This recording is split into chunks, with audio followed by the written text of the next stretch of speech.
오늘 시간에는 이 땅에 우리를 심으소서라는 제목으로 하나님 말씀 증거하도록 하겠습니다. 한국에 전주 안디옥 교회라고 있습니다. 이 교회의 별명이 깡통교회입니다. 왜 교회 별명이 깡통교회일까요? 화면을 한번 봐주시길 바랍니다. 이 교회를 개척할 때 일대 담임 목사님 이동희 목사님께서 미군이 사용하던 소형 비행기 경납고를 구하셨습니다. 그리고 그 위에다가 양철 지붕을 얹고 예배를 시작을 했습니다. 그래서 교회 모양이 마치 깡통을 반으로 이렇게 잘라 놓아서 엎어 놓은 것 같은 그런 모습을 하고 있기 때문에 깡통교회입니다. 우중충하지요. 참 교회 건물 볼품이 없습니다. 가만히 보면 영락없이 이재민 수용소를 연상시키는 그런 건물 모습입니다. 그 교회를 오래 다녔던 한 집사님이 이렇게 고백을 했습니다. 여름에는 교회 건물 안이 사우나탕이 되어서 진땀을 흘렸고, 겨울에는 난로에서 나무를 떼며 오들오들 떨면서 예배를 봤어요. 개척하신 담임 목사님 목회 철학이 불편하게 삽시다 입니다. 불편하게 살자. 교회 운영에 필요한 최소한의 투자만 하고 나머지 예산으로는 선교하고 구제를 하자. 우리가 불편함으로 남을 도울 수 있다면 우리는 더욱 불편해지자. 이것이 교회의 표였습니다. 목회 철학이셨죠. 전주 안디옥 교회가 1983년도에 개척을 했습니다. 그런데 1980년대는 당시 한국 교회의 부흥기였고 모든 교회들이 다 개척을 하는 시기였습니다. 또 건물을 새로 짓는 붐이 일어났던 시기였죠. 그때 모든 교회가 한결같이 큰 교회 짓기를 원했고 편한 의자 갖추기를 원했고 화려한 예배 세팅을 갖추기를 원했던 때였습니다. 그런데 전주 안디옥 교회는 그때 깡통교회를 개척하고 지은 거예요. 내가 불편하게 살고 헌금해서 다른 사람들에게 복음을 전하고 선교하는 교회가 되자. 이것이 교회 설립 목적이었습니다.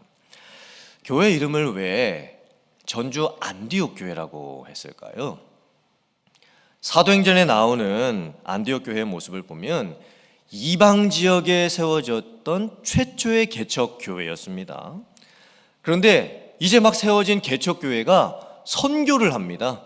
바울과 바나바를 선교사로 파송을 하고 바울 사도가 제1차, 2차, 3차 선교 여행을 마칠 수 있도록 안디옥 교회가 본인들도 개척 교회인데 선교하는데 모든 힘을 쏟습니다.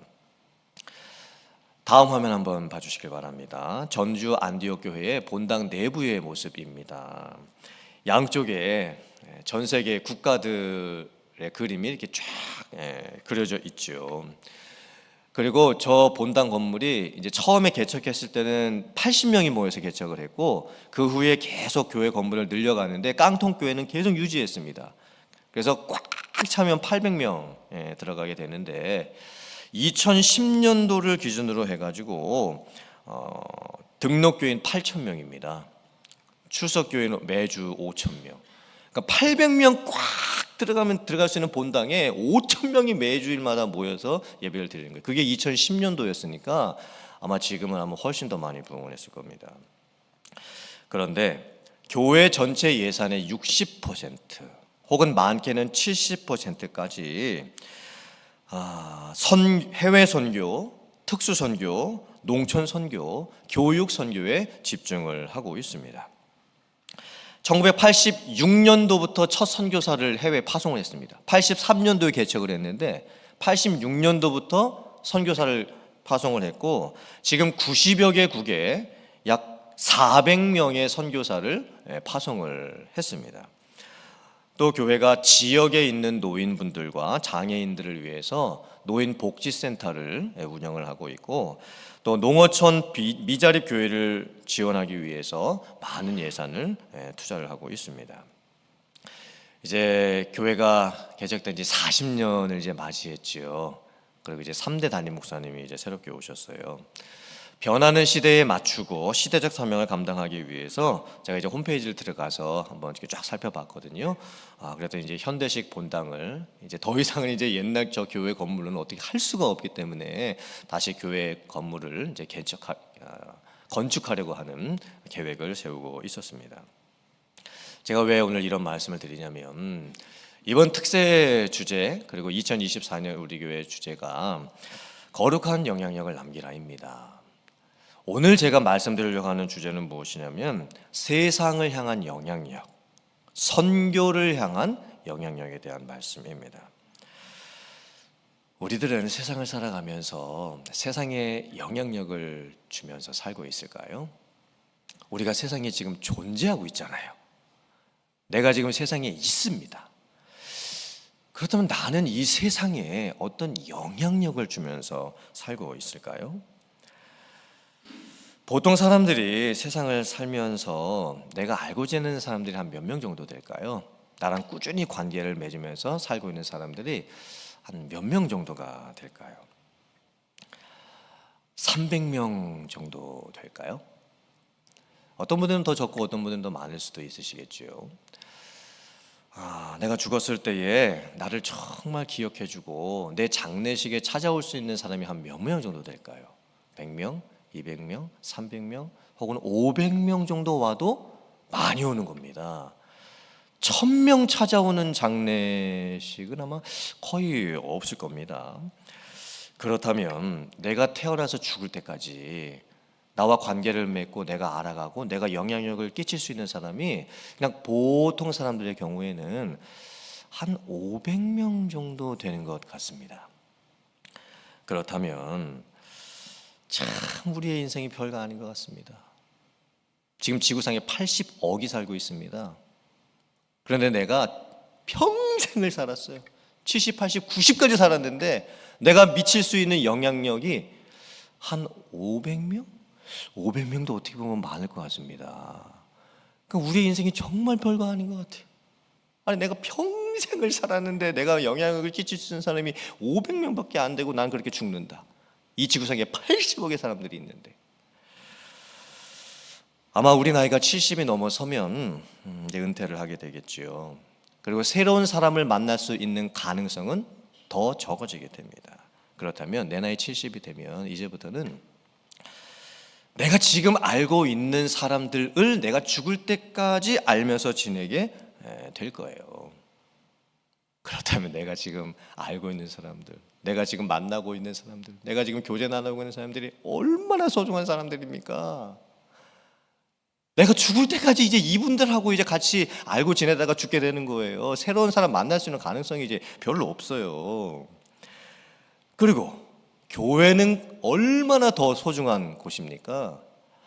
사실 우리가 알고 지내는 관계의 대부분이요, 교회를 다니시는 분들, 성도님들과의 관계예요. 그렇죠?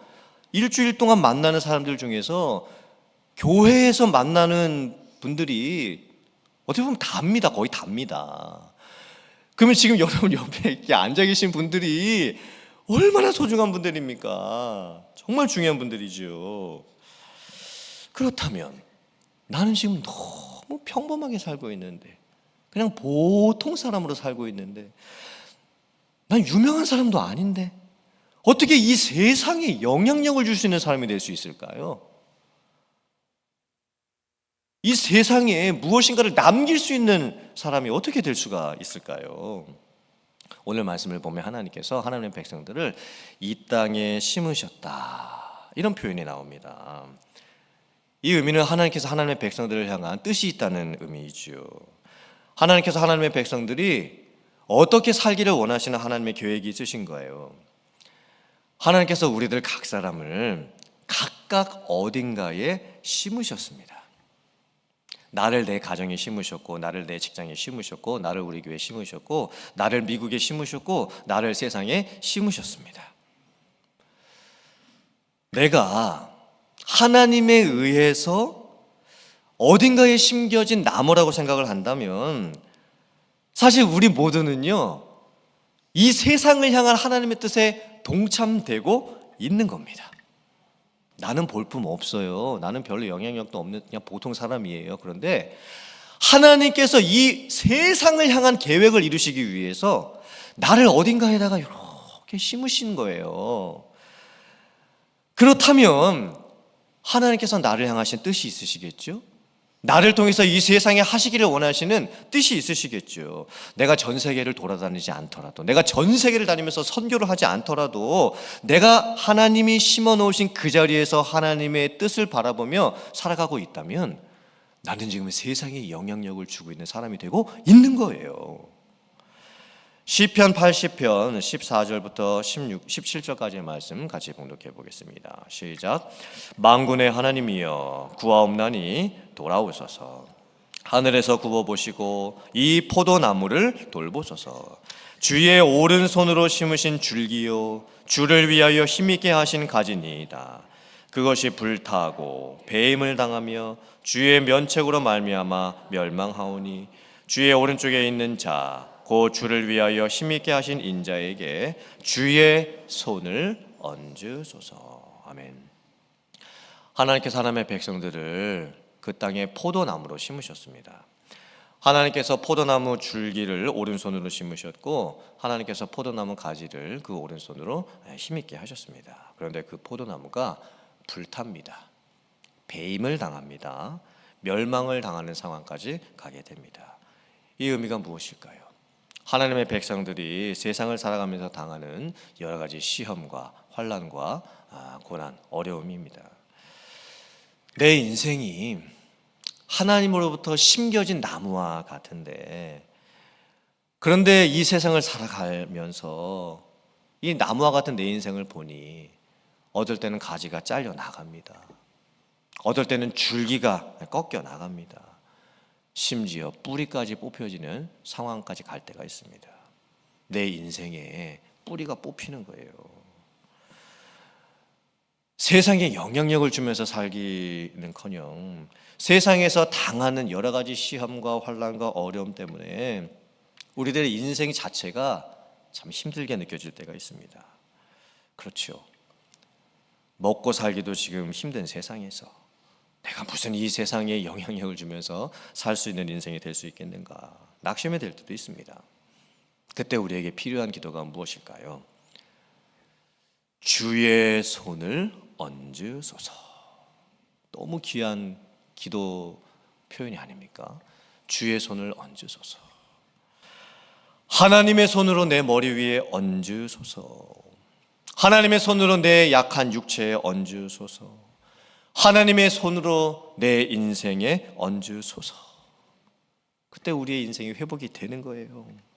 그때 우리의 사명이 회복이 되는 것입니다. 그리고 하나님께서 나를 심어 놓으신 그곳에서 다시 줄기가 세워지고 다시 가지가 뻗어나가면서 이제 꽃이 피고 세상에 열매를 내어줄 수 있는 그런 인생으로 바뀌게 되는 것입니다. 이런 역사가 여러분들의 삶에 있기를 주님의 이름으로 축원합니다.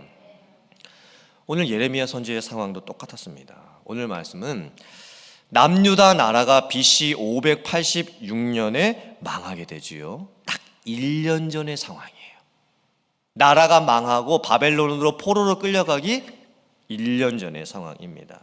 나라의 운명이 풍전등화와 같은 상황입니다.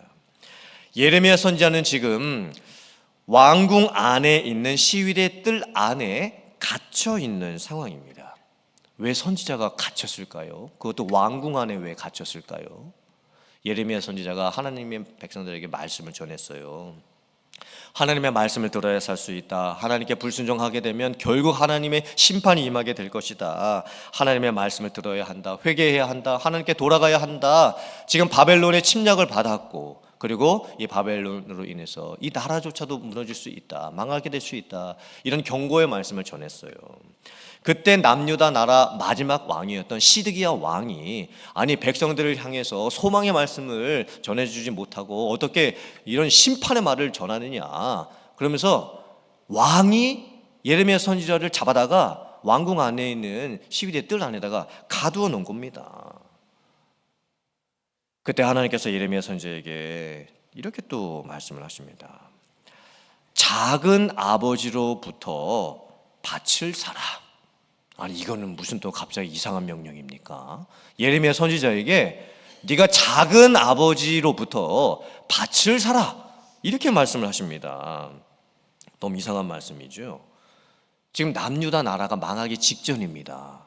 아니 그럼 땅을 사서 뭐합니까? 어차피 남의 나라에 다 빼앗길 땅이 될 텐데 아무 소용이 없습니다. 그런데 하나님께서 예레미야 선지자에게 작은 아버지로부터 땅을 사고, 그리고 그 땅 문서를 잘 봉인을 해서 토기에 담아가지고 오랫동안 보존시키라고 말씀을 하십니다. 하나님께서 이렇게 말씀하셨던 이유가 무엇이었을까요? 이건 비유적인 하나님의 약속이었어요. 나라가 망하게 될 것이고 바벨론으로 포로로 끌려가게 될 것이지만 70년이 지나고 나면 고향으로 돌아오게 될 것이다. 그리고 포로 생활에서 해방될 날이 있을 것이다. 그때 예레미야 선지자가 작은 아버지로부터 사놨던 그 땅, 그리고 그 땅 문서를 이 토기 안에다가 봉인해가지고 꼭꼭 묻어놨는데 그거를 다시 찾게 될 날이 있을 것이라는 그 소망의 말씀, 회복의 말씀을 주셨던 거예요. 하나님께서 예레미야 선지자에게 장차 있게 될 하나님의 축복, 또 회복에 대한 엄청난 말씀을 주신 거죠. 그리고 이렇게 약속해 주십니다. 그들은 내 백성이 되고 나는 그들의 하나님이 될 것이다. 내가 그들에게 한 마음과 한 길을 줄 것이고 복을 줄 것이며 나를 경외하게 할 것이다. 내가 그들에게 복을 주기 위해서 그들을 떠나지 않을 것이다. 내가 기쁨으로 그들에게 복을 줄 것이고 나의 마음과 정성을 다하여 나는 그들을 이 땅에 심을 것이다. 엄청난 약속이었습니다. 하나님께서 하나님의 백성들을 이 땅에 심으시겠다. 하나님의 백성들을 세상에 영향력이 있는 사람들로 만드시겠다는 거예요. 온 세상 나라 가운데에 하나님의 백성들이 어떻게 회복되는지를, 그리고 하나님의 백성들을 통해서 그 온 세상 나라를 어떻게 복음으로 통치하고 다스릴 것인지 하나님께서 놀라운 비전을 보여주셨던 겁니다. 하나님께서 우리도 어딘가에 심어 놓으셨지요. 내 가정에도 심어 놓으셨고 내 일터에도 심어 놓으셨고 우리 교회도 심어 놓으셨고 이 세상 어딘가에 우리를 각자 심어 놓으셨습니다. 그리고 하나님께서는 우리에게 원하시는 것이 있습니다. 우리가 세상에 영향력을 주는 사람들이 되는 것입니다. 우리 교회가 이 세상에 영향력을 주는 교회가 되는 것입니다. 출애굽기 19장 5절부터 6절의 말씀 같이 봉독해 보겠습니다. 시작. 세계가 다 내게 속하였나니 너희가 내 말을 잘 듣고 내 언약을 지키면 너희는 모든 민족 중에서 내 소유가 되겠고 너희가 내게 대하여 제사장 나라가 되며 거룩한 백성이 되리라. 너는 이 말을 이스라엘 자손에게 전할지니라. 아멘. 하나님께서 하나님의 백성들을 부르신 이유가 무엇입니까? 하나님의 백성들을 무엇 삼기 위해서 부르셨습니까? 제사장 나라를 삼기 위해서 부르셨습니다. 세상의 모든 나라들 중에 하나님의 백성들을 제사장 나라로 삼으시기 위해서 부르신 거예요. 제사장 나라로 삼는다는 의미가 무엇일까요? 모든 나라를 대표해서 하나님께 예배드리는 나라로 삼으시는 거예요. 모든 세상 나라의 죄를 위해서 중보 기도하는 그 사람들로 하나님의 백성들을 세우신 거예요.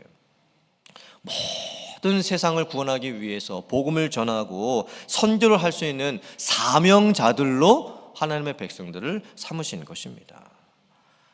사랑하는 성도님들, 오늘 말씀을 묵상을 하면서 하나님께서 나를 이 땅에 심으신 이유가 무엇일까 묵상해 보기를 원합니다. 하나님께서 우리 교회를 이곳에 세워놓으신 이유가 무엇일까 묵상해 보기를 원합니다. 그리고 이제 우리가 정체성도 다시 한번 확인하고, 저와 여러분들이 제사장들이에요. 우리 교회가 제사장 교회입니다. 이 미국 나라가 제사장 나라가 되어야 하는 것입니다. 여러분들께서 기도의 지경도 넓히셔야 돼요. 기도하실 때 온 세상 민족과 열방과 나라를 위해서 기도하셔야 됩니다. 그 중보 기도를 통해서 우리는 세상에 영향력을 줄 수 있는 사람이 될 수가 있습니다. 이 중보 기도가 엄청난 특권입니다. 그리고 사명입니다. 뭐 세계 곳곳을 돌아다니지 않고 선교사로 파송받지 않아도 여러분이 지금 계신 그곳에서 모든 세상, 모든 나라, 모든 족속을 위해서 중보 기도하신다고 한다면 여러분들은 이미 세상에 영향을 끼치는 사람들이 된 것입니다. 오늘 저희들이 이 말씀을 묵상을 하면서 하나님께서 나를 이 땅에 심으신 그 목적을 다시 한번 발견하게 되기를 원하고, 하나님 나라 제사장 나라가 되어서 온 세상에 영향력을 줄 수 있는 여러분들 다 되실 수 있기를 주님의 이름으로 축원합니다. 아멘.